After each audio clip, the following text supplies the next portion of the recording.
oped by Padma Shri Nath Pandita. After the Communists took power in 1917 and created the Soviet Union, it was decided to divide Central Asia into ethnically based republics in a process known as National Territorial Delimitation, NTD. This was in line with communist theory that nationalism was a necessary step on the path towards an eventually communist society, and Joseph Stalin's definition of a nation as being a historically constituted, stable community of people, formed on the basis of a common language, territory, economic life, and psychological makeup manifested in a common culture. As a result of the delimitation process, 7 Central Asian states, 5 Central and 2 Trans-Caspian states of Azerbaijan and Armenia, came into existence. The Delimitation Committee headed by Joseph Stalin claimed that it had been very pragmatic in delimiting the boundaries and borders of the reorganized states of Central Asia. This was not the whole truth, and we have seen a good deal of accusations leveled by some of the newly formed republics of CA of serious border violations. Many border disputes are the legacy of the ill-fated delimitation of 1929. The Uzbek-Tajik dispute or the Tajik-Kyrgyz dispute are examples. Recently, there has been a clash between the border guards of Tajikistan and Kyrgyzstan, and some casualties have been reported. Despite meetings between the security chiefs of the two states, besides those of other senior officers, the restoration of normalcy on the border appears fragile.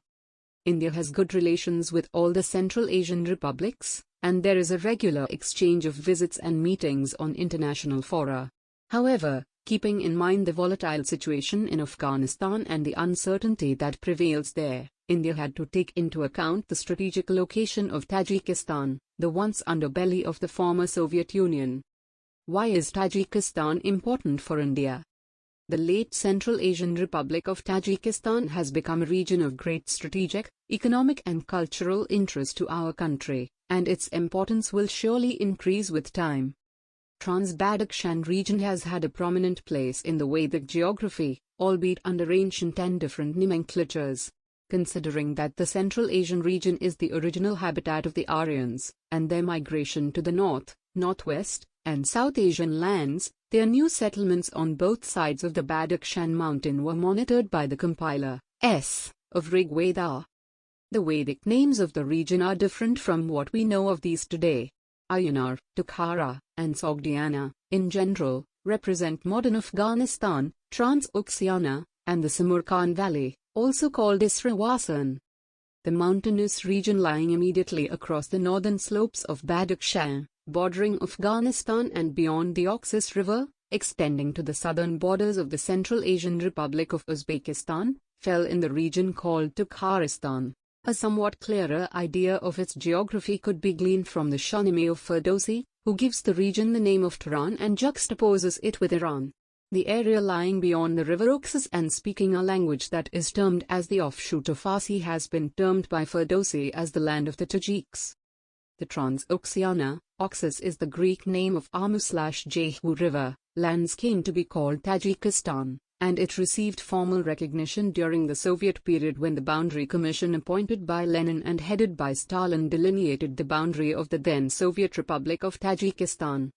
The peculiarity of this new state was that it had a long borderline with Afghanistan, which had been an independent state, Kokhind, before the Tajik state came into existence.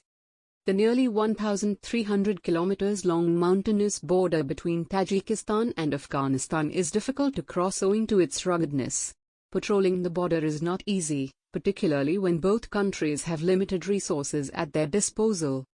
Tajikistan's concerns are understandable, taking into account that nearly 27% population of Afghanistan comprises the people of Tajik ethnicity with a concentration in the north of Afghanistan. During the post-independence, 1992 to 1997, civil war in Tajikistan that trailed the withdrawal of the Soviet forces from Afghanistan, Tajikistan suffered immensely in terms of disquiet on the Tajik-Afghan border and the migration of thousands of Tajiks to the region beyond the Oxus. The rise of the radical Taliban in Afghanistan boosted the pro-Islamist elements in Tajikistan, like the Islamic Renaissance Party of Tajikistan. Uzbekistan was already witnessing the rise of the Islamic movement of Uzbekistan, a Salafi jihadist militant group seeking to overthrow the Uzbek government and install an Islamic, Sharia-driven government. Dushanbe regime was apprehensive of its fallout in Tajikistan. India belatedly established diplomatic relations with Tajikistan in 1992. 4 years later, India opened its embassy in Dushanbe, and the relations between the two countries started on a low key. A big difficulty in establishing brisk relations was the absence of a direct overland route or air connectivity between the two capitals. Though in the 1980s, weekly air service between Dushanbe and New Delhi did operate, but later on, it was suspended. It was revived in 2019 for bi-weekly flights. Indian air bases in Tajikistan. The strategic importance of Tajikistan for India was felt after the withdrawal of the Soviet forces from Afghanistan and the takeover of that country by the Taliban with the strong assistance of the Pak-US combine. Given the endemic hostility of Pakistan towards our country and the proxy war unleashed by Pakistan in Kashmir in 1990, Indian policy planners had to concentrate on the developing situation in the Pak-Afghan region. A thorough assessment of the situation in that region unfolded the crucial revelation of the northern area of Afghanistan being predominantly of Tajik ethnicity with a close connection with the Tajiks across the border in Tajikistan. During his fight against the Taliban, Ahmad Shah Massoud, also called the Lion of Panjshir Valley, often visited Dushanbe and had strong sympathizers there, especially Imam Ali Ramoon, the president of Tajikistan. Ahmad Shah Massoud was a great friend of India and had also studied in an Indiana educational institution. During the 2 decades of war in Afghanistan in which the Taliban were pitted against the US NATO forces, Pakistan played a very dubious role. However, India found that the Haqqani network, funded and abetted by Pakistan's ISI, had taken a strong anti-India role, attacking the Indian embassy and other assets in Kabul and intimidating Indian origin Hindus and Sikhs in Kabul. India woke up to the dangers that were looking at her with eyeball stance in Afghanistan. This situation made India explore the strategic importance of Tajikistan for her security against the combined Pak-Taliban ill intentions. Indian diplomats and emissaries began their frequent visits to Dushanbe to talk to Tajik authorities. They knew that Russia had a military pact and was bound to support Tajikistan in case of incursion from an enemy from any side. India had to open negotiations with Moscow and Dushanbe both and discuss the security scenario in an overall estimation. It was a result of these talks that Dushanbe allowed India an airbase at a place called Aini, about 30 kilometers from Dushanbe. Over the years, it developed into an Indian Air Force (IAF) base known as Gissar Military Aerodrome (GMA). It is located in a village called Aini, not far from Tajikistan's capital Dushanbe. India and Tajikistan jointly manage it. It is the first airbase India has outside its geographical border. In 2002, the news leaked that India was setting up an airbase at Farkhor in which Russian assistance was also involved.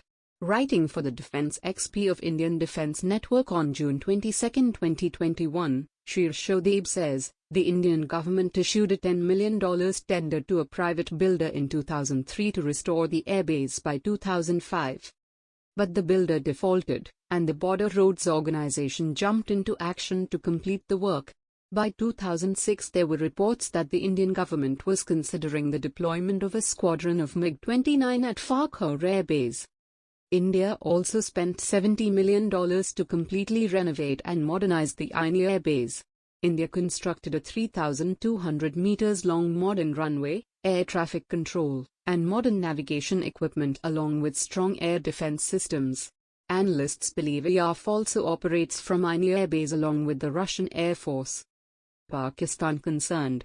According to military observers, Pakistan Air Force is more or less concentrated along the LOC with India as it does not apprehend air attacks across its western border with Afghanistan. The distance between Farkhor and Pakistan is about 900 kilometers. Thus Pakistan falls within the range of Indian jets if exigency arises. Even a small presence of the Indian Air Force in Farkhor stimulates Pakistan's security concerns that were hitherto of lesser importance. In case of an open war with India, some of Pakistan's cities to the west of the country, which the Indian Air Force would have some difficulty reaching, can be easily reached by its jets stationed in Farkhor. Besides this, India's military presence at a Central Asian air base is bound to cause ripples in the defense strategy of China in her western sector. In a subtle sense, it is also a message to China from Moscow, which is in full conformity with the presence of the Indian Air Force contingent in Farkhor. Even the prestigious CPEC project of China comes within the targets. In recent months and years, visits of Indian senior diplomats, especially the foreign minister to Dushanbe, have become frequent. In between, the Tajik president also visited India at least 6 times, the latest being 16th of December 2018.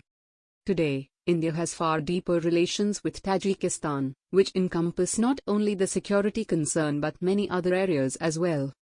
Both countries have been steadily widening the scope of cooperation in many areas. In 2020, Tajikistan supported India's candidature for a non-permanent seat in UNSC for the impending term. Tajikistan is among such countries in the world as having supported India's claim for a permanent seat in the SC. This was also reflected in a joint statement issued in October 2018 when Indian President Ram Nath Kovind was on an official visit to Dushanbe. India supported Tajikistan's accession to WTO in March 2013. India has consistently supported Tajikistan's proposals at the UN on water-related issues. India also supported Tajikistan's candidature to ECOSOC. India-Tajikistan Economic Cooperation. Writing specifically on the economic cooperation between the two states with an emphasis on India's contribution to the development of Tajikistan, the Indian Defence Network of June 22 summed up the subject as follows. In 1995, India extended a credit line of $5 million to set up a pharmaceutical plant, Ajanta Pharma. With a grant of $0.6 million, a fruit processing plant was established in Dushanbe by HMT in 2005. With a grant of $0.6 million, an Information and Technology Center, Badal Center, was commissioned in 2006. The project ran for a full hardware cycle of 6 years and trained almost all first-generation IT experts in the government sector in Tajikistan.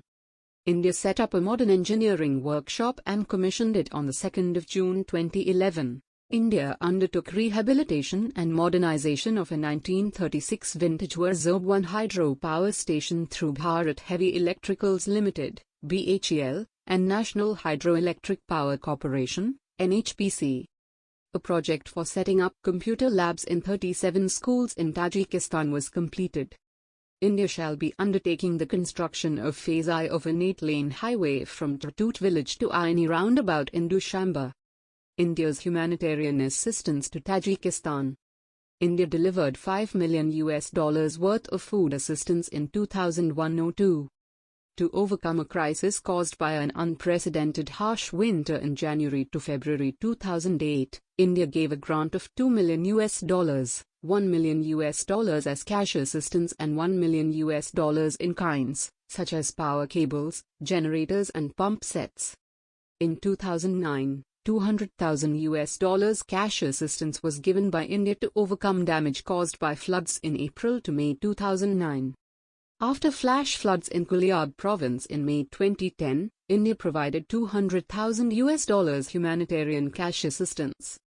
After the outbreak of polio in southwest Tajikistan, India provided 2 million doses of oral polio vaccine through UNICEF in November 2010. In 2015, India granted $100,000 as humanitarian assistance to Tajikistan to provide relief to the flood and mudslide affected people of Gao, Pamir, and Rasht Valley. India provided $100,000 to Tajikistan in March 2017 as humanitarian assistance for natural disasters. In 2018, India gifted 10 Russian-made ambulances to various regions of Tajikistan. Connectivity, trade, and economic relation. In December 2019, direct air connectivity between Delhi and Dushanbe was restored after almost 1 year when a Tajik private airline, MS Simon Air, started its operations. In February 2020, Simon Air started operating a second weekly flight between Dushanbe and Delhi. Indian exports to Tajikistan mainly consist of pharmaceuticals, medical preparations, cane or beet sugar, tea, handicraft, and machinery. Indian pharmaceutical products occupy approximately 25% of the Tajik market. However, not all medical products are directly imported from India, and some of them arrive in Tajikistan via Russia. Different types of ores, slag, and ash, aluminum, organic chemicals, herbal oils, dried fruits, and cotton are exported to India by Tajikistan. Private investments and projects. A 5-star hotel constructed by MSHL Limited, India. An Indian company KET/RPG completed the construction of 116 kilometers. The long power transmission line from the Sangatada 1 hydropower plant to the Afghan border in October 2010 under an ADB-financed project.